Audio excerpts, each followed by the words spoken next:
Muy buenos días, don Jorge, un gusto tenerlo aquí en RTP Informa a través de la tecnología. Bueno, un gusto estar con RTP y toda la audiencia que nos sigue esta mañana.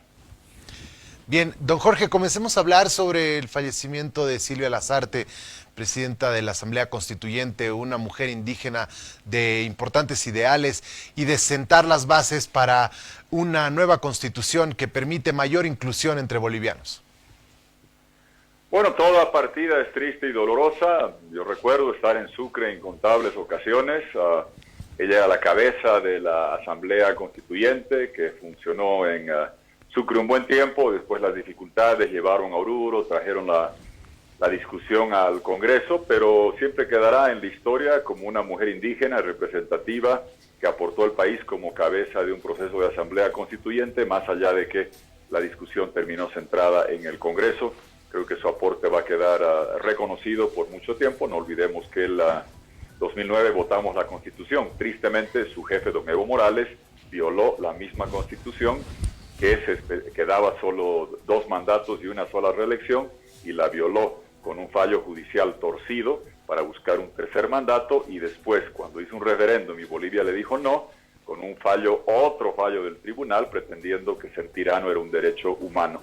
Entonces recordaremos la contribución que hizo Silvia Lazarte, y qué pena que Evo Morales no hubiese cumplido con algo fundamental de esa Constitución, que es el límite de mandatos presidenciales. Bien, ya pasemos al tema de la campaña política, que ahora va a requerir de mayores recursos por parte de las agrupaciones políticas, debido a que el Estado ya no va a tener el fortalecimiento público, o por lo menos esos recursos van a ser destinados para utilizarlos en bioseguridad en las elecciones, pero también para la lucha contra el coronavirus. ¿Cuál es la opinión de Libre 21 en ese tema? No, que en cuanto salió el cronograma y se anunció estos recursos, la oposición, y la anunciamos en varias entrevistas, es que era contradictorio y hasta doloroso para el pueblo boliviano ver que en un momento que enfrentamos la pandemia, que faltan respiradores, que faltan equipos de bioseguridad para policías, para militares, para médicos, para enfermeras, para la gente que está trabajando para traernos alimentos y medicamentos, era contradictorio. Imagínese usted estar a una familia en la puerta de un hospital viendo que no hay respiradores, viendo que faltan equipos de bioseguridad, y en una pantalla mirando propaganda. Hubiera sido hasta ofensivo. Pero lo que vale para muchos debe valer para todos. Sabemos que el MAS durante años no había, o cuando existía poco o algo de financiamiento de campañas de alianzas. Más allá de eso, la propaganda del gobierno y de reparticiones públicas era 4, 5 o 6 veces más grande. Lo que vale para muchos debe valer para todos. No sigamos las malas prácticas del MAS. He pedido al TCE que elimine toda la propaganda electoral, porque no es justo que el gobierno, cuando faltan respiradores, no los trae, o que haya hechos de corrupción, esté haciendo propaganda cuando están en campaña desde el gobierno, replicando las malas prácticas del MAS. Lo que vale para muchos valga para todos. Y finalmente, que en la querella contra los anteriores vocales y los que hicieron el fraude se agregue la tipificación de daño económico, porque el 2019, entre las primarias de enero y las generales de octubre, erogamos 244 millones de bolivianos que hoy podríamos tener para atender la pandemia, que no sirvieron de nada, porque lo único que perseguían esos recursos, esas primarias, esas generales, era habilitar el 4º mandato inconstitucional violatorio del referéndum de Evo Morales, para que termine haciendo un fraude grotesco y monumental, y terminamos con ese dinero perdido. Alguien debe responder por eso, y en las querellas contra los vocales, los ministros que los ayudaron a hacer este fraude deben responder no solo penalmente por el fraude, sino por el daño económico que le hicieron al país. Bueno, pero de todas formas igual les quitan la posibilidad de realizar campaña en medios de comunicación con recursos que probablemente ya estaban agendados para ustedes. ¿Cuáles son las otras formas que ustedes están viendo de hacer campaña, debido a que mitines políticos no se van a poder hacer? Probablemente van a ver la forma de mejorar su situación en medios de comunicación, en redes sociales. ¿Cómo han estado viendo la campaña política en medio de una pandemia mundial? A ver, primero concentrémonos en lo central de la pandemia, que hemos pedido que el 15 de julio se haga una reunión con Tribunal Electoral, Ejecutivo, Legislativo, Comunidad Internacional expertos sanitarios y alianzas para evaluar la viabilidad del cronograma electoral, porque la gente con angustia ve que el pico sigue subiendo, que el número de contagios sigue subiendo, que el pico no se alcanza y podríamos tener dificultades. ¿Qué queremos? Hacer las elecciones en una fecha con un cronograma donde se tenga seguridad para los jurados, que tienen que trabajar no como estamos conversando tú y yo por Skype, presencial y físicamente, y corren mayor riesgo que todos. Son 200.000 personas, una cantidad enorme de compatriotas que están haciendo un servicio a la democracia ciudadana y no queremos que corran riesgo. Segundo, la elección debe tener amplia y plena participación. Si queremos tener legitimidad, debe haber participación amplia. De lo contrario, puede ser otra elección que no dé los resultados que se esperaba, esta vez no por fraude, sino por baja participación ciudadana, por el miedo al contagio. Y tercero, que se garantice que tengamos la observación electoral internacional que nos asegure que no se vuelva a replicar lo que hace 10 años ha hecho Evo Morales, el fraude en ciertas zonas alejadas, donde llenan las actas con participación de 100%, votación para el más de 95%, actas que se ha demostrado que estaban prellenadas 5 días antes de la elección. Entonces queremos jurados sanos, participación plena de los ciudadanos el día de los comicios y observación electoral, y eso depende de la evolución de la pandemia, y me parece que eso es lo central primero en este momento.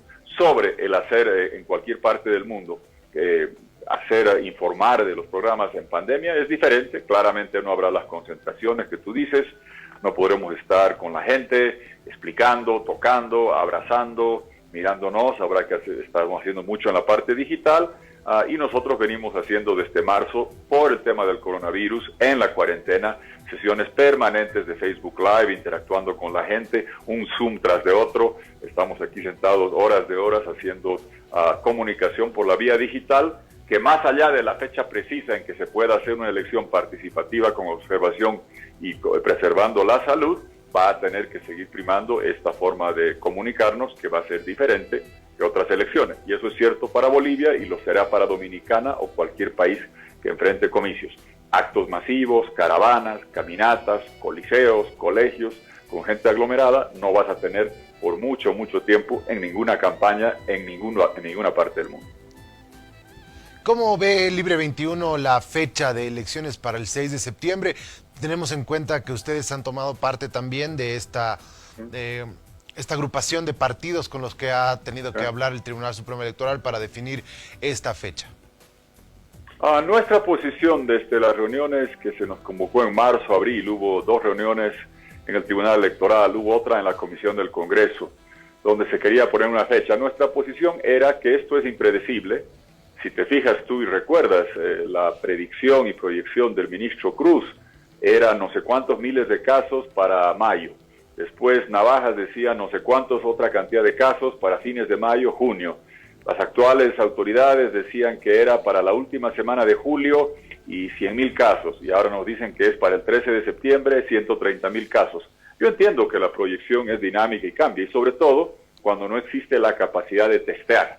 Porque si no testeas masivamente, es muy difícil conducir un vehículo y decir quiero llegar allá el 6 de septiembre, y si estás con los ojos cerrados porque no tienes laboratorios, test, ni has fortalecido el equipamiento sanitario. Nuestra posición era que el señor que estás mostrando, el Tribunal Electoral, el señor Romero, tengan la potestad de un poder del Estado, que lo son, con la flexibilidad y asumiendo la responsabilidad plena de fijar la fecha en base a la evolución de la pandemia. Lo dijimos en todas las reuniones.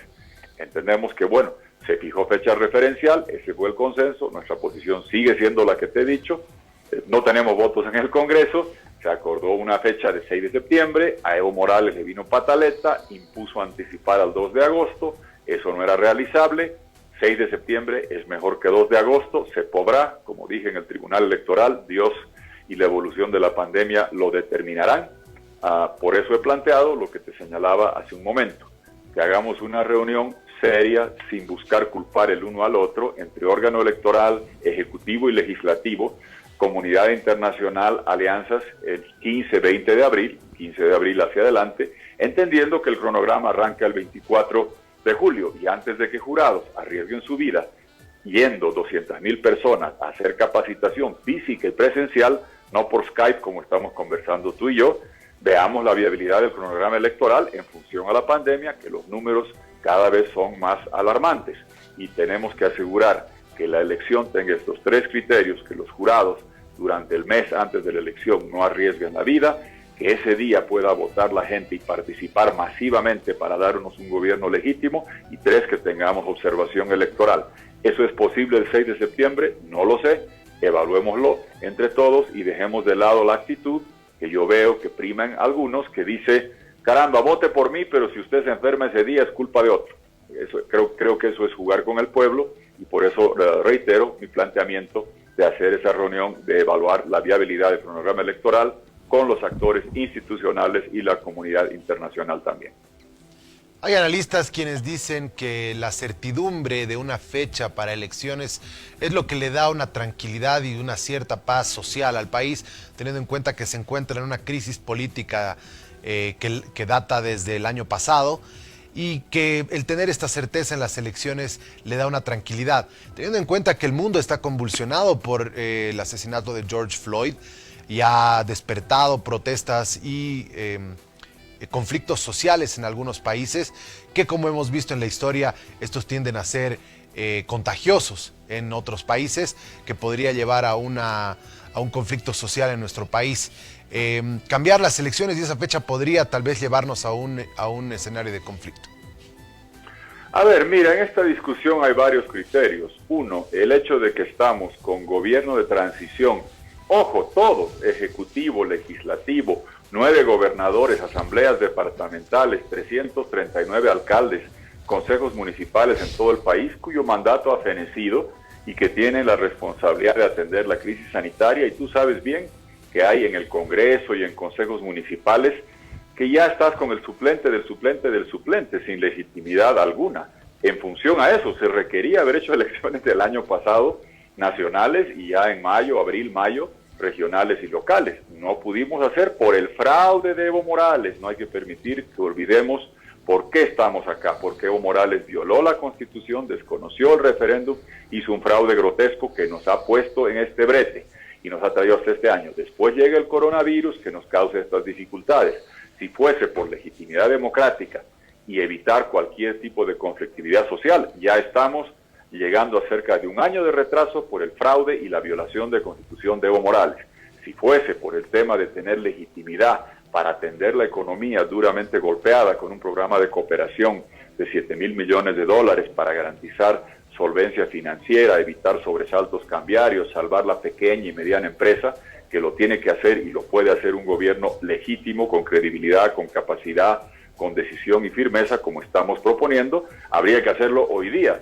Pero también entra el tema sanitario. Después del tema político y del tema económico llega la realidad sanitaria. Todo lo que estamos hablando, reconstruir la democracia, reparar nuestra economía, requiere de un gobierno legítimo que solo lo vas a obtener con participación.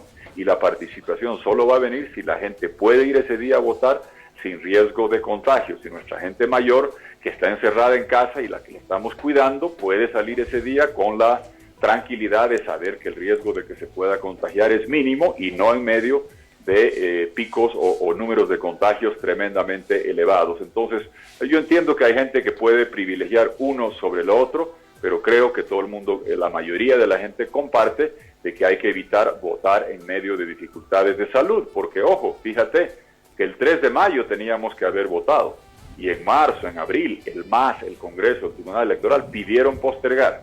Preguntémonos, ¿hoy es más seguro ir a votar que el 3 de mayo? No lo creo. Entonces, si hubo criterios que se vieron en marzo y abril, son criterios que para mí siguen teniendo validez ahora. Y en estas semanas hemos visto a por lo menos los municipios que han ingresado en cuarentenas flexibles y moderadas. Hemos visto grandes aglomeraciones de gente también en distintos lugares. Claro que hay que ponderar que más del 85% de la gente ha tomado conciencia y por lo menos se protege con un barbijo. ¿Usted cree que el día de las elecciones, que no hay transporte público, que no hay atención de restaurantes, que hay menos servicios, pueda ser muy diferente de la nueva normalidad que estamos viviendo? A ver, es indudable que es incomparable con cualquier elección que se ha hecho antes, por lo que está sucediendo con la evolución de la pandemia, por eso se lo verá.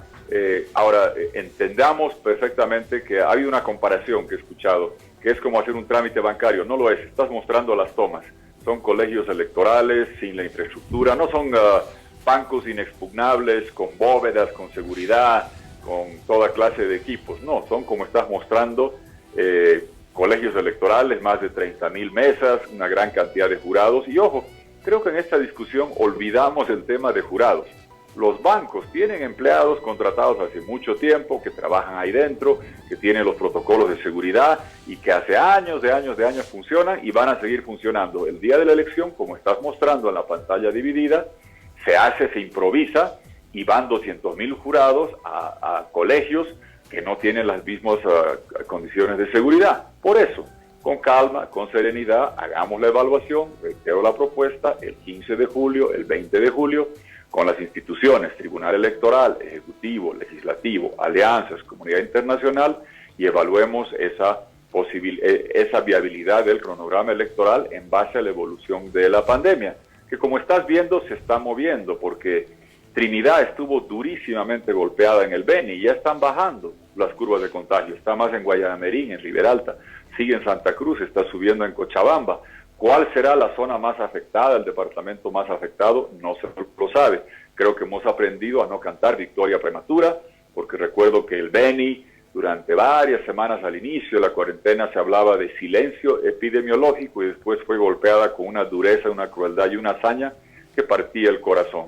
Reitero, es una jornada donde lo que queremos es tener un gobierno legítimo. No podemos, después de que Evo Morales violó la Constitución, pisoteó el 21F cuando le dijimos que no, hizo fraude, volver a tener una elección donde no tengamos lo que el país urgentemente requiere. Si queremos evitar conflictos durante 5 años sociales, políticos, se requiere un gobierno con plena legitimidad. Eso viene solamente con participación abrumadoramente alta, porque no tenga miedo la gente, y con observación internacional, que si no la tenemos, el MAS puede volver a hacer fraude como lo viene haciendo hace 10 años. En octubre de 2019, la auditoría de la OEA detectó el fraude que sabíamos que hace mucho tiempo hacían, de rellenar actas con las mismas letras, dándose 90% de votación, con un fraude gigantesco que hoy el mundo entero ya conoce. Bien, le agradecemos por estos minutos de su tiempo, don Jorge, y le mandamos un saludo. Muchas gracias, buen día, gracias. Ahí estaba el candidato a la presidencia por la agrupación Libre 21, Jorge Tuto Quiroga.